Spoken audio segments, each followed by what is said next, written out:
중세로 치닫는 한국 교회를 위한 제언. 여러 신학자들만 아니라 현장 목회자들도 신학교 강단에서도 또는 여러 책들을 통해서도 우리는 한국 교회의 불안에 대해 염려한다. 물량주의, 성장지상주의 또는 맹신주의 등등 여러 사조들이 한국의 문화와 세계 문화의 유익과 영향으로 인해 한국 교회는 허덕이고 있다. 나름대로 해결책을 여러분들이 지혜로운 방법들과 방도들을 제시한다. 고마운 마음으로 받아들인다. 물량주의를 염려하시는 분들은 주님의 위대한 계명, 즉 이웃을 내 몸처럼 사랑하라는 자선을 일삼아야만 한다고 외친다. 그래서 어두운 곳에 살고 있는 분들을 위한 교회 예산을 마련해야 한다. 그래서 많은 분들이 일선에서 팔을 걷어 제치고 노무자들, 빈곤한 자들, 노숙자들, 병든 자들 등 여러 분들을 위해 수고한다. 교회당을 크게 짓는 데서 벗어나서 학교를 렌트하여 교회당으로 사용하는 교회들도 생겨나고 있다. 교회를 짓고자 하는 데서 벗어나 사회 사람들의 눈살을 찌푸리지 않게 하려고 매우 노력하고 있다. 성장지상주의를 염려하시는 분들은 작은 교회를 주장한다. 작은 교회가 대형 교회보다 훨씬 아름답다고 여겨 작은 공동체를 통해 성도들의 실제적인 교제와 교육에 힘쓴다. 담임 목사님과 1년에 한 번도 대면하거나 개인 면담하지도 못하는 교회보다는 항상 말씀 속에 위로받고 권면받는 아름다운 공동체 교회를 이끌고자 노력한다. 맹신주의를 염려하시는 분들은 하나님의 말씀 공부에 힘쓴다. 말씀 공부만이 맹신을 막을 수 있다고 한다. 우리 한국민은 어떻게 보면 너무 착하다. 예를 들면 물건 구입에 많이들 속는다. 그리고 단순하다. 복잡하게 따지지 않고 일단 신뢰하고 물건을 구입하거나 구두적 약속을 신뢰하고 행동한다. 그래서 많은 어려움들을 겪는 분들을 우리 주위에서 쉽게 찾을 수 있다. 이렇게 우리의 신앙도 맹신적이기도 하다. 어려운 상황에 있다 보니 의심하고 따지는 것보다 무엇인가를 믿고 신뢰할 수 있는 것이 필요하기에 우리는 단순하게 믿고 살아갈 때가 많이 있다. 이런 것을 이용하는 일부 부흥사들이나 이단의 교주들도 있다. 그래서 성경의 말씀을 열심히 배우고 익혀서 말씀에 따른 신앙을 세워야 한다고 수고한다. 한국 교회의 문제점들을 해결해 나가는 데서 우리는 매우 조심해야만 하고 반드시 유의해야만 하는 일들을 잊지 말아야만 한다. 위와 같은 문제점들은 자금에만 한국 교회에 있었던 것이 아니다. 이전에도 있었다. 2000년 교회사에서 수없이 반복되며 일어났다. 그럴 때마다 교회사에서의 시행착오를 우리는 범치 말아야만 한다. 그럼에도 불구하고 한국 교회는 중세적 방법으로 해결하려고 무턱대로 달려간다. 매우 안타깝다. 예를 들면 물량주의를 염려하는 것을 위해 교회사에서는 항상 가난과 자선을 그 답을 찾았다. 그 대표적인 것은 바로 수도원 운동이었다.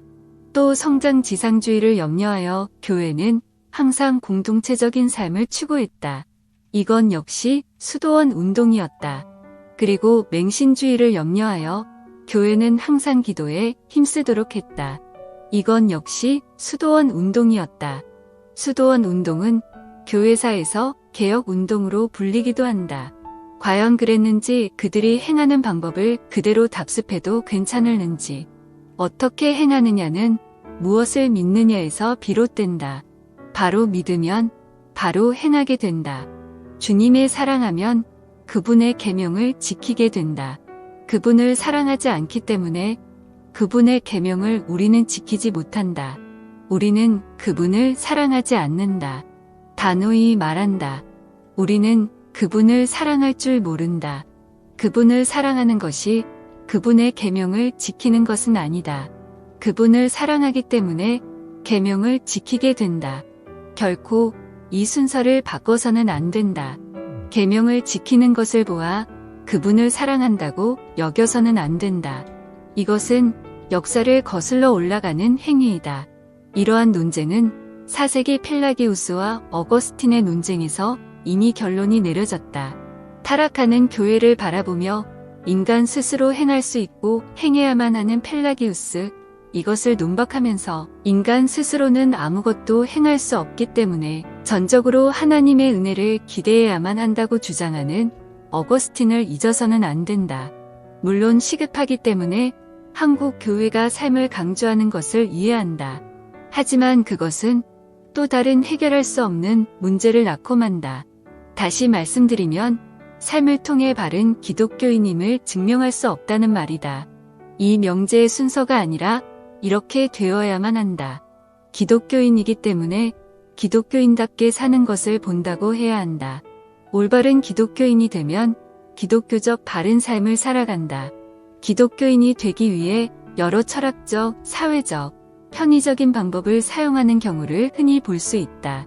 여러 문제들이 있음에도 불구하고 일단 가시적 효과를 보기 때문에 그러한 방법들을 사용한다. 예를 들면 심리학적 상담 원리를 이용, 마케팅적 교회 성장 원리를 이용, 또는 유의적인 사회적 문화 방법을 이용하는 것 등이다. 사회가 그것을 요구하기 때문에 사람들의 심리가 그러하기 때문에 그렇다고 하며 무비판적으로 받아들이는 것은 이러한 한국 교회 상황을 지속시킬 뿐이다. 그렇다고 세상을 등지고 살 수는 없다. 세상을 포기하고 살아갈 수는 없다. 세상을 포기할 수는 없어도 세상 속에 동화하며 살아가서는 안 된다. 그들의 원리를 이용할 수는 있어도 늘 신학적 점검을 받아야만 한다. 그렇지 않으면 또 다른 문제를 낳고 말 것이다. 또 조금 배운 분들은 기독교 고전을 통해 초대교회의 예배, 교리, 삶 또는 원리들을 찾아 교회를 바로 세우고자 한다. 그러다가 자신의 생각에 맞는 것만을 선택하여 적용에 관심을 갖고 행한다.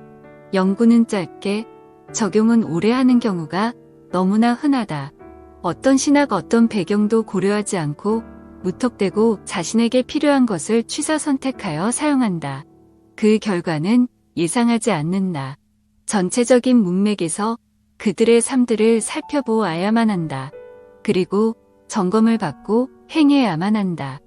연구는 길게, 적용은 신속하게 해야 한다. 하나 제안하고 싶은 것은 교회에서 연구소를 운영해야만 한다. 문제점들을 해결하고자 할 때 전문적인 학자들에게 의뢰하여 연구토록 하고 그 결과를 갖고 적용시켜야만 한다. 그래서 교회 자체가 가질 수 없다면 몇 교회가 합하여 연구소와 같은 데이터베이스를 만들어 한국 교회의 문제점들을 해결할 수 있는 전문가들의 모임을 교회가 물질적으로 후원하여 충분한 연구를 통해야만 한다. 그래야 양질의 해답을 찾을 수 있을 것이다. 비전문가들이 제안하는 답변, 즉 경험적으로 얻어진 답변은 짧은 연구와 기나 긴 적용이다.